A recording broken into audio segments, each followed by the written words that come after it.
Spirituality has been a core of my being since I was very young. A lot of my early work on the American architect Frank Lloyd Wright was driven in part by this core. Experiencing the best of his work seemed to nourish my spiritual growth, and it seemed to me that this was not coincidental, but rather his agenda. So on the one occasion when I found myself sitting alone in the Wright's living room at Taliesin West with his late wife, Olga, I used the occasion to ask her, "Was your husband a spiritual man?" She fixed her eyes on me and replied, "Every thought he had, every word that he spoke was spiritual." I never forgot that sentence. It went in deep. And this answer gave me a measure of external confirmation in my quest to probe an agenda of spiritual architecture in Wright's domestic work, and later elsewhere also. It has led ultimately to this thesis. There may be two strategies in domestic, that is, house architecture, found across cultures that promote spiritual growth, that develop consciousness. These strategies are applied using differing techniques in different traditions. It took me looking very closely at them to conclude that they share underlying strategies. In my talk, I will illustrate them with examples from two seemingly widely disparate cultures. First, the work of Wright. Wingspread was designed in 1936 by Wright for Herbert Johnson, the owner of the Johnson Wax Company, just a year after Wright designed Fallingwater. I wrote the first book on the Johnson Wax buildings, called Frank Lloyd Wright and the Johnson Wax Buildings, published by Rizzoli in 1986 and later reprinted by Dover in 2003. And our architectural firm restored the administration building's great workroom in 1994. We also wrote the Historic Structures Report on Wingspread that guided its restoration and did restoration work on its roof and designed an adaptive reuse of some leftover space in it. More on that later. Researching the Historic Structures Report, I pieced together how the house came to be designed, which led me to some of this paper's insights. In her keynote address at this conference, Anat Geva quoted Wright, "Nature is all of the body of God we're ever going to see." The first of the two strategies to promote spiritual growth that I've identified consists of heightening a personal, intimate connection between the occupant and some aspect of the natural world that the client finds especially moving. This can induce the client to transcend the phenomenological level of reality and draw their awareness to the realm that Ralph Waldo Emerson and Wright called nature with a capital N. This experience leads to spiritual growth. I will explain how later. I call this strategy nature with a capital N / nature small n. I will explain. In the home that Wright designed for Herbert F. Johnson in 1936, named by Wright Wingspread, the home's name and form are one. Wright described it as a zoned house. Logical, it consists of 4 wings that pinwheel out from a central communal zone. But there's a more profound meaning to the name Wingspread. Here's the story. Johnson's father bought this large tract of field, forest, and stream to hunt waterfowl. He dammed up a stream to create a reservoir that would attract geese and ducks, and from a knoll that overlooked the reservoir, the birds were an easy shot. His son, Wright's client, hunted on the parcel as his father did. But our client's daughter, Karen, told me that gradually her father fell so in love with the birds that he ceased hunting them. She recounted to me how she and her father would picnic instead on the knoll and just gaze in rapture at the dance of nature above and below them. In 1935, Edgar Kaufman Sr. had taken Wright to see the rock ledge from which he loved to view a waterfall, and Wright made that ledge the hearth in the living room of the Kaufman weekend home, Fallingwater. 1 year later, 3 months after Wright had begun the design of the Johnson Wax administration, Johnson and his daughter Karen took Wright to this knoll in Racine, from which they communed with nature via the flying waterfowl, and Wright convinced them on the spot to build a house there on that knoll. This is the origin story of Wingspread, which gives a deeper meaning to its name. In the case of both Fallingwater and Wingspread, Wright created a house that would deepen the owner's relationship to a deeply meaningful aspect of nature, and in both cases, Wright named the homes with a title that memorialized this deep meaning. Wingspread is a one-story house, save the master bedroom wing, which we see on the right. Wright elevated this wing to the second floor in spite of having no function to put on the first floor under it. This was fortunate decades later when, in an adaptive reuse, my partner and I were able to tuck public restrooms into that unused first floor space. But note that this wing cantilevers out into space almost like a bird's wing. To what purpose? In this site plan that I drew, the house is in red, and it was accessed from the road lower right that hugged Lake Michigan in blue. The client wanted a driveway that went straight to the house and with no need to build a bridge across the stream. He even purchased some land to permit him to put the driveway there, as we see on the left in black. Wright talked him out of it, though. Instead, Wright designed the driveway that follows the red line. It crosses the stream, giving a vista of the house perched above the reservoir, and then the driveway proceeded in tight loops towards the house.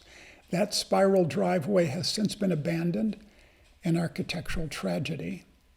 But I once followed the ruts of the abandoned driveway in a four-wheel drive vehicle, and I had an astonishing, even eerie, experience. Suddenly, I was motionless, and instead it was the house that was moving. It spun as the driveway curve tightened. My path in the car, as precisely designed by Wright, wrapped me in a tightening spiral that passed around the cantilevered master bedroom wing, and it became an animated wing of a great creature hovering in the air, an abstraction of the Canada geese in flight that so nourished Johnson. Wings spread.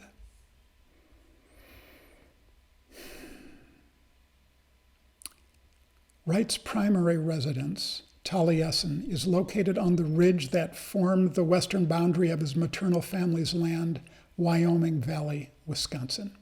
Its name in his maternal family's language of Welsh is famously translated as shining brow. In the popular 19th century retelling of the story of the Knights of the Round Table, the mythical English figure of Taliesin was the bard or prophet in the court of King Arthur. The gift of prophecy is associated in many spiritual traditions with an area of the body above the eyebrows. Surely naming the bard Shining Brow signified his gift of prophecy. Wright spoke of himself as a prophet. I contend that it is not out of the question that this esoteric meaning of the name Taliesin was in Wright's mind when he named his home Taliesin. The name is also literally appropriate, as the house sits on the brow of the ridge and not on its top, in Wright's famous words, "of the hill, not on the hill." The west wall of the living room is one of the most recognizable and celebrated set pieces in all of Wright's oeuvre. But if one rotates 180 degrees and gazes instead at the eastern half of the living room, one faces a continuous strip window that frames a view of the ridge that forms the eastern enclosure of Wright's ancestral valley. The profile of this ridge is recapitulated in the profile of the ceiling of the living room. You get a partial sense in this photo, but there's some distortion, but it's real. This discovery transformed my experience of this room into that of a void that is as if occupying the interior of the range of hills, bringing a heightened intimacy to the experience of Wright's beloved family valley. My own experience, and I argue the experience that Wright designed for himself at Taliesin and Johnson at Wingspread to have every day, was the heightening of a personal, intimate connection to the natural world, which induced transcendence and opening to what Wright and his spiritual mentor Ralph Waldo Emerson both called nature with a capital N. What is this capital N nature? It goes by many names. Emerson Wright called it capital N nature and capital G the good. In the Vedic literature, it's called Atma, or in a slightly different angle on it, Purusha. It's referred to in English translation from the Sanskrit, the absolute. It's also known today in the Vedic tradition as pure consciousness. In quantum physics, it is the unified field, the same thing. Why do I say that? Because the unmanifest structure of Atma and the unified field of quantum physics have precisely the same mathematical map and the same 40 qualities. When two things are identical mathematically and in qualities, we call them the same thing. The Vedic tradition attributes to Atma the qualities of being unmanifest and yet possessing an architecture, infinite, unbounded, pure creativity and intelligence, coherent, evolutionary, and consciousness. Dr. Tony Nader, in his book, One Unbounded Ocean of Consciousness, as well as other researchers in neuroscience, consider a universal field of consciousness to be the platform from which our thinking manifests. It is commonly experienced as being solely transcendent, inaccessible to us save in momentary, ineffable flashes that may inspire religious and spiritual traditions. But it is the birthright of the human nervous system to maintain pure consciousness, Atma, permanently, even in the midst of dynamic activity. This is a key stage in the growth of enlightenment and the unfoldment of our full potential as humans. This is spirituality to me. And while this would be the subject of another talk entirely, I can say with some confidence that the growth of enlightenment orients us to social responsibility and dissolving such phenomena in society as racism and crushing wealth disparity, because as enlightenment becomes a reality for us, we come to experience the unity of all things. And when we do, every person, creature, and our planet are ourself, and we love them as we love ourself. This is the experience as consciousness expands. I want to argue, as I think Wright did, and certainly the Vedic tradition does, that the highest aspiration of architecture is to promote in its users this growth. The second of the two strategies, a widespread technique for spiritual development for the growth towards enlightenment, is to set up opportunities for the mind to spontaneously expand from a point, in my case using the transcendental meditation technique, a mantra or other sound as the point. In other traditions, a statue, a symbolic graphic, etc., in such a way that eventually it expands in the direction of the unbounded, or Atma. The regular alternation between focused mind and expanded mind cultivates in the mind the ability to maintain transcendence, or infinity, or Atma, or the good, in the midst of dynamic activity. So my second thesis is that Wright set up opportunities in his buildings to allow the mind to cycle back and forth between a point and expanded perception. Let us find this first in wingspread. The building's core is a singular, visually arresting chimney, but the room is wrapped on four sides by very tall piers and circled in red rectangles on the plan. They frame tight views that force your eye out into the distant sky. When you're in this room, your awareness shuttles back and forth between the fire in the fireplace, a kind of point, and something approaching infinity. Point, infinity. The Thomas Hardy House, also in Racine, Wisconsin, was designed by Wright in 1905, and it is well known to architects from its striking rendering inspired by the Japanese ukiyo-e block prints that were beloved by Wright. And it was exquisitely delineated here by Wright's gifted associate, Marion Mahoney Griffin. The house perches on and is embedded in a high bluff overlooking Lake Michigan. Now, the upper portion of the lot, the level portion, was so narrow that the lot was considered unbuildable, and Wright told Hardy to buy it anyway, because Wright envisioned how it could be used for a house that cascades down the bluff, arrested at its bottom by a massive plinth. Cliff swallows nest in the safety of the almost cliff-like faces of the bluffs that ring much of the lower end of Lake Michigan. I grew up playing in sand dunes on the edge of Lake Michigan, and like architect Patrick Quinn, who grew up in Scotland, fascinated by the habits of the kingfisher who burrow their nests deep into cliffs, I was gripped watching the tiny cliff swallows disappear into darkness in the sheer faces of the dunes. Shirley Wright, a keen observer of nature, spotted them on the site of the future Hardy House. Might he have conceived of the house as an analog to the avian shelters his new home would supplant? It's a stretch that I don't want to pull too far, but it is stimulating to contemplate. So perhaps it's an illustration of nature. But that's not why I'm showing this house. Rather, the core of the Hardy House is a two-story space, the living room, whose east face is wholly glass. Glass even continues to wrap for one more bay around to the north and south walls of this magnificent proto-curtain wall. It presents an unbroken panorama of Lake Michigan below, stretching to the horizon, where the lake merges with the endless, unbroken sky above. As we see in this photo on the right, the vista of the lake and sky is breathtaking, and I want to acknowledge Mark Hertzberg, a stellar photographer, who took a series of photographs at my request, which I pasted together to form this panorama for you.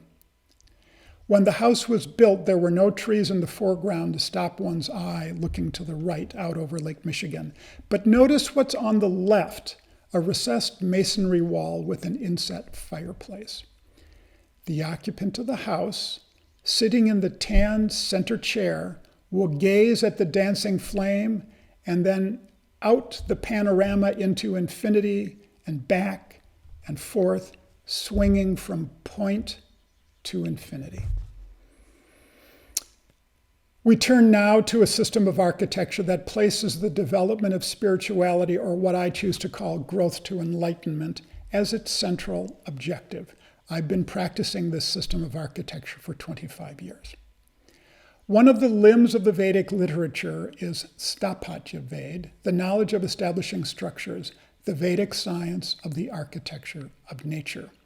When this is applied to the architecture of humanity, we call it Vastu, which can be translated as a structure according to natural law.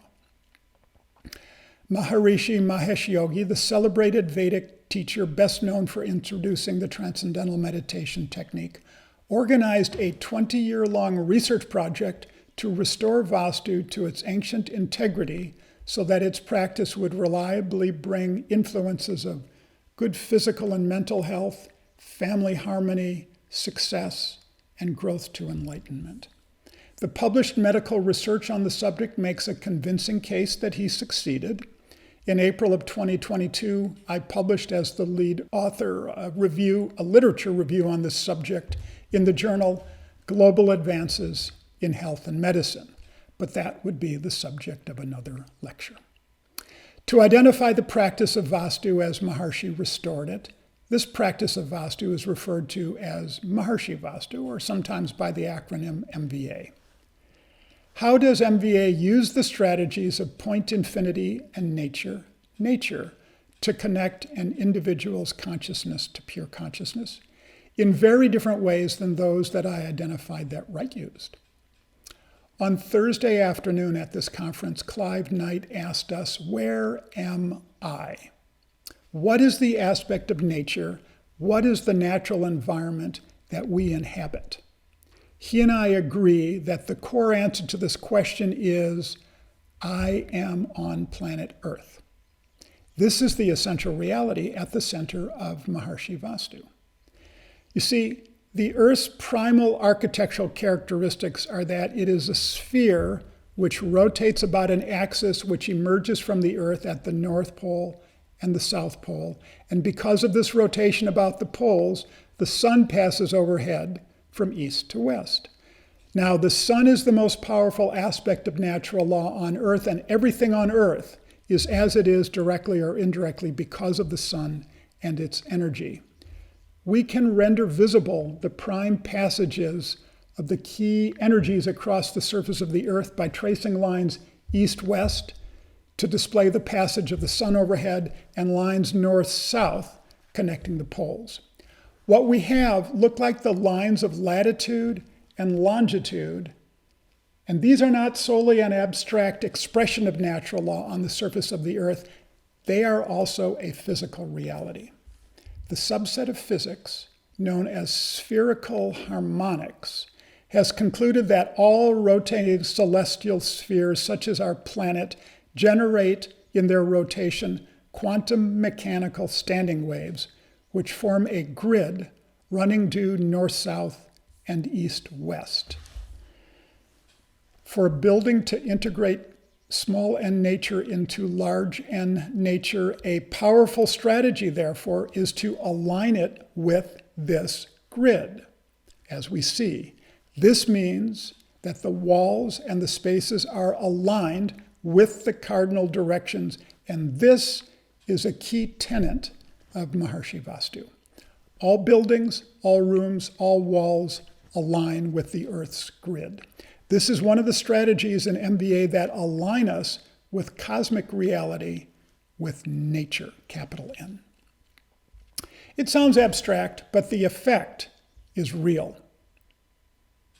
Now, how does MVA use the strategy of point infinity? Let us look first at how the strategy is used in the architecture of the structures of nature. And we see here some examples of galaxies, solar systems, stars, planets, human physiology, cells, molecules, including DNA and atoms. At every scale of nature, the structures of nature have a core, and the activity of the structure occurs around the core. From the Vedic perspective, this is not a coincidence. At the core of a core is a central point. A point has no length, no breadth, no height. In other words, it has no physical materiality. From our perspective, a point is the junction between unmanifest reality and any physical, natural structure. Remember that one of my synonyms for unmanifest reality is consciousness. It is simply the nature of consciousness to become conscious, aware, but it cannot become aware in the abstract. It becomes aware by having a thought, that is, collapsing consciousness into a point, and then another, and then another. And thus I would argue we think. The mind is an apparatus that supports the collapse of consciousness. The same mechanics underlie the physical structures of nature. At their core is always a point, which, as I just mentioned, is unmanifest, and this maintains the structures of nature in balance and harmony with the unmanifest and with all of the other manifest structures of nature. And this is the significance of point infinity. It is the structure by which nature stitches each of its structures into wholeness. Now, how is this strategy of nature used in Maharishi Vastu architecture? At the very center of the Maharishi Vastu building is a point, a square core around it called Brahmastan in Sanskrit is marked on the floor of an MVA home. In this diagram, it's a little red square. Extending out from it are unbroken vistas to the east, to the west, to the north, to the south, and ideally also upward, an axis mundi. Priority is given to the eastern axis to connect the structure's occupants with the rising sun and thus to natural law. So ideally, a Maharishi Vastu building faces east. Now this sounds abstract, but the effect upon the occupants of Maharishi Vastu buildings is profound. I speak both from personal experience and from a review of the medical literature.